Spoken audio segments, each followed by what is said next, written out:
I'm going to show you how to use store-bought dough to make lattice for your pie. I'm Mackenzie Lunsford, a former professional chef turned journalist. Welcome to my Southern kitchen. I'm cutting 3/4 inch wide strips with a fluted pastry cutter, but you can really do any size you'd like. The idea is to vent the pie and make it look pretty.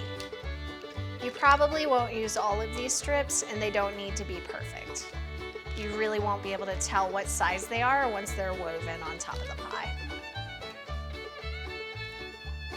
Peel back every other strip, lay a piece of pastry across, back, and just alternate the whole way down.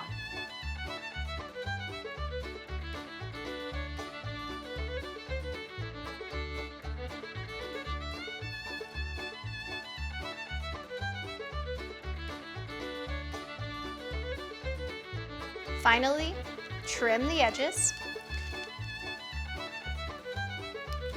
squeeze them to adhere them to the pie, brush some egg over the top, and then it goes in the oven. All done. Looks fully homemade, but with store-bought dough. Sign up for the Southern Kitchen newsletter to learn more about Southern food and more skills to help you around the kitchen.